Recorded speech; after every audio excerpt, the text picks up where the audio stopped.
বৃষ্টি আর স্বাধীন এরা ফোন করে ডেকে নিয়ে এসে আমার কাছ থেকে মোবাইল, টাকা পয়সা, মোটরসাইকেল ছিনতাই করে নিয়ে গলায় চাকু ধরে ছিনতাই করে নিয়ে গাড়িতে উঠাই দেয়। যশোরে ব্যবসায়ীকে জিম্মি করে টাকা হাতিয়ে নেওয়ার অভিযোগে বৃষ্টি নামের এক নারীকে আটক করেছে কোতোয়ালি থানা পুলিশ। শুক্রবার গভীর রাতে চাষরা বাজার এলাকা থেকে তাকে আটক করা হয়। আমার এক কাজ করতে এক ছেলে, তার সঙ্গে থেকে বৃষ্টির সঙ্গে পরিচয়। আমি একদিন যশোর আসছিলাম গাড়ি কাজ করাতে, বললো যে আমার আত্মীয় আছে, ওখানে গিয়ে কটা কুল দিয়ে সেখান থেকে আমার পরিচয়, তাছাড়া কিছু না। মামলার এজাহার অনুযায়ী পূর্ব পরিচিত বৃষ্টি মোবাইল ফোনে ওই ব্যবসায়ীকে যশোরে ডেকে নিয়ে যায়। পরে স্বাধীন নামের এক ব্যক্তির বাড়িতে আটকে রেখে চাকু ঠেকিয়ে 50,000 টাকা চাঁদা দাবি করা হয়। আজকে আসছিলাম, বলছে যে আমার বাসার থেকে তাড়াই দিয়েছে, তা আমার কিছু খাদ্য খাবার লাগবে, খাদ্য খাবারটা একটু নামায় দিয়ে যাও। তা আমি দিতে আসছিলাম, দিতে এসে আমার এই বিবাদে ফেলাইছে ওরা। 8,880 টাকা ছিল আমার কাছে, ওইগুলো নেছে, আর মোবাইল নেছে, আর মোটরসাইকেল নিয়ে নেছে, অ্যাপাসি আরটিআর। বলে যদি এই সব জিনিসের দাবি করিস তা তোর ধর্ষণ মামলায় জড়াই দেবো বলি আমার গাড়ি ওখান থেকে বের করে গাড়িতে উঠে যায়। এসে আমি থানায় এসে জিডি করি। এটা আছে বেলা 3:30-3টার দিকে ঘটনাটা। পুলিশ বৃষ্টিকে আটক করেছে এবং প্রধান অভিযুক্ত স্বাধীনকে আটকের অভিযান অব্যাহত রেখেছে। এদিকে বৃষ্টি রাতদিন নিউজকে জানান, গোলদারপাড়ার গোলদারের ছেলে মেহেদি হাসান টোটা, চাষরা যে খোঁজ নিলে আপনি জানতে পারবেন ওই লোকটা আমার জীবন ধ্বংস করে দিছে, আমার জীবন শেষ করে দিছে। মানে আমার বিয়ে করার জন্য উঠে পড়ে লাগছে, আমার অতিষ্ঠ করে দিছে, তার জন্য আমি পালায় বেড়াইছি, আমি এলাকায় থাকতে পারিনি। এই কথা সবাই জানে। যা রকমের ভাবে চেষ্টা করছে যে তার প্রেমের ফাঁদে আমাকে ফেলানোর জন্য, কিন্তু আমি করিনি। আমি খুবই লিগ্যাল একটা মানুষ, আমি উচিত কথা বলি, জবাব দিই মুখের উপরে।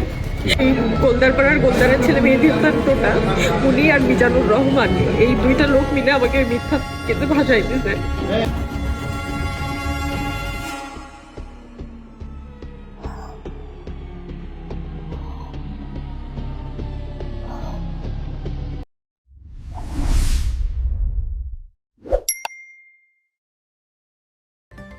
প্রধানমন্ত্রী তারেক রহমানের নির্দেশনায় মাদক, সন্ত্রাস ও চাঁদাবাজ মুক্ত সমাজ গড়তে বদ্ধপরিকর সরকার।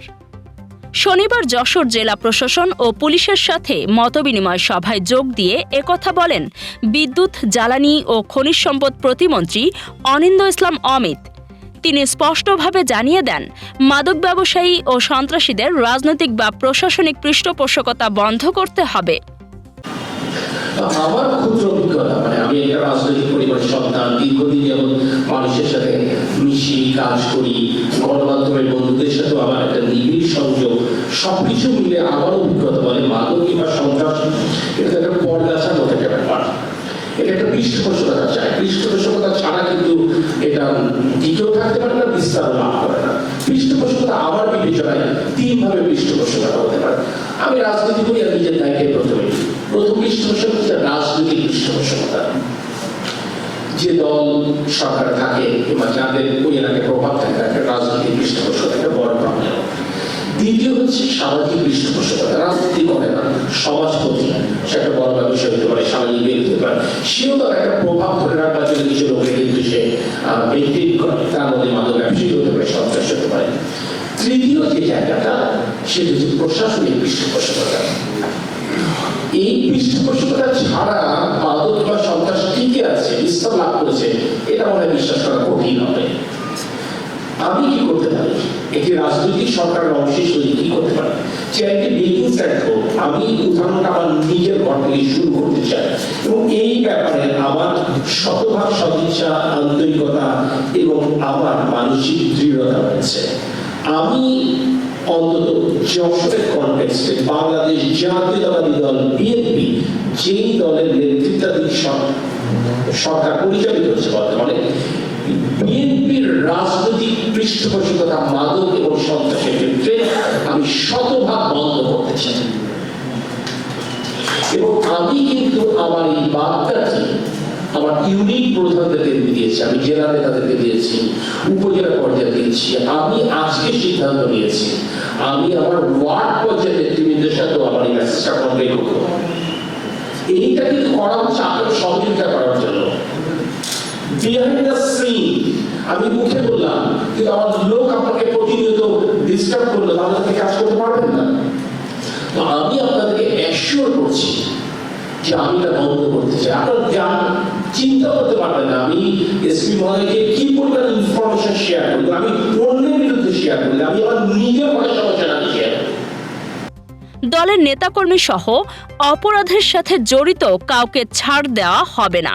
প্রশাসনের কর্মকর্তাদের পেশাদারিত্বের সাথে কাজ করার আহ্বান জানিয়ে প্রতিমন্ত্রী বলেন, প্রকৃত অপরাধীদের বিরুদ্ধে ব্যবস্থা নিতে হবে, তবে যেন কেউ জুলুমের শিকার না হন। যশোরে ইন্দোনেশিয়া থেকে কয়লা আমদানির জন্য এলসি খুলে দেওয়ার নাম করে ব্যবসায়ীদের 10 কোটি টাকার বেশি আত্মসাতের অভিযোগ উঠেছে ফারজানা ইয়াসমিন নীলা নামের এক নারীর বিরুদ্ধে। শনিবার প্রেসক্লাব যশোরে সংবাদ সম্মেলনে messrs A to Z trading এর স্বত্বাধিকারী আনিসুর রহমান খান জানান, 5ই আগস্ট পরবর্তী অস্থিতিশীল পরিস্থিতিতে প্রভাবশালী মহলের নাম ভাঙিয়ে 9 জন ব্যবসায়ীর কাছ থেকে এই অর্থ হাতিয়ে নেন সাবেক এক ব্যাংক কর্মকর্তার স্ত্রী নীলা। ব্যবসায়ীদের অভিযোগ, টাকা নিয়েও এলসি না দিয়ে ভুয়া কাগজপত্রের মাধ্যমে প্রতারণা করেছেন নীলা। বর্তমানে তিনি যশোর কারাগারে আটক থাকলেও জামিন নিয়ে টাকা আত্মসাতের চেষ্টা করছেন বলে অভিযোগ ভুক্তভোগীদের। অবিলম্বে পাওনা অর্থ ফেরত এবং নীলার দৃষ্টান্তমূলক শাস্তির দাবি জানিয়েছেন ক্ষতিগ্রস্ত ব্যবসায়ীরা।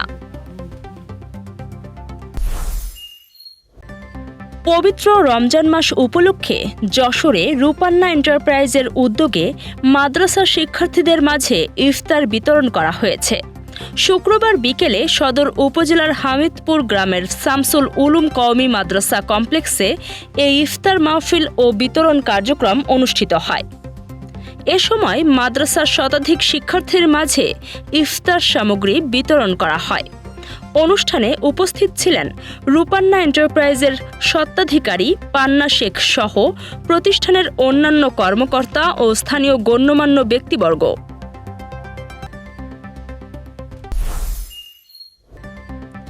যশোরের খুলনা বিভাগীয় ডেকোরেটর, লাইট, সাউন্ড ও ফুল ব্যবসায়ী মালিক সমিতির উদ্যোগে বিদ্যুৎ, জ্বালানি ও খনিজ সম্পদ বিভাগের প্রতিমন্ত্রী অনিন্দ ইসলাম অমিতকে ফুল দিয়ে শুভেচ্ছা জানানো হয়েছে। শুক্রবার রাত 10টায় এই শুভেচ্ছা বিনিময় অনুষ্ঠিত হয়। এ সময় উপস্থিত ছিলেন খুলনা বিভাগীয় উপদেষ্টা মিজানুর রহমান খান, তানভীরুল ইসলাম সোহান, বিভাগীয় ভাইস প্রেসিডেন্ট ইমরান হোসেন, সাধারণ সম্পাদক জাকির হোসেন সহ সাংগঠনিক সম্পাদক আশিকুর রহমান সনেট, দপ্তর সম্পাদক বাবুল খান, খুলনা বিভাগীয় ফুল ব্যবসায়ী মোহাম্মদ হারুনুর রশিদ এবং যশোর জেলা ডেকোরেটর মালিক সমিতির সভাপতি দেলোয়ার হোসেন। বিদ্যুৎ, জ্বালানি ও খনিজ সম্পদ প্রতিমন্ত্রী অনিন্দ ইসলাম অমিতকে ফুলেল শুভেচ্ছা জানিয়েছেন বাংলাদেশ পুস্তক প্রকাশক ও বিক্রেতা সমিতি যশোর জেলা শাখার নেতৃবৃন্দ। শুক্রবার রাতে যশোর শহরে সমিতির সভাপতি জসিমউদ্দিন খানের নেতৃত্বে এই শুভেচ্ছা বিনিময় অনুষ্ঠিত হয়।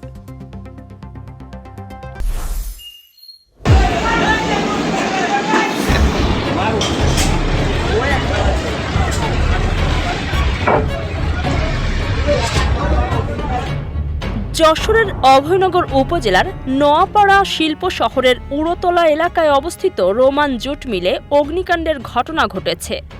শনিবার সন্ধ্যার দিকে এ অগ্নিকাণ্ডের ঘটনাটি ঘটে। খবর পেয়ে নোয়াপাড়া ফায়ার সার্ভিসের 2টি ইউনিট দ্রুত ঘটনাস্থলে পৌঁছে আগুন নিয়ন্ত্রণে আনে। অগ্নিকাণ্ডে প্রায় 1 কোটি টাকার মতো ক্ষতি হয়েছে বলে দাবি করেছে মিল কর্তৃপক্ষ। নোয়াপাড়া ফায়ার সার্ভিসের স্টেশন অফিসার শরীফুল ইসলাম জানান, সন্ধ্যায় আকস্মিক জমাকৃত পাটের পেছনের অংশে আগুন লাগে এবং পরে তা ছড়িয়ে পড়ে।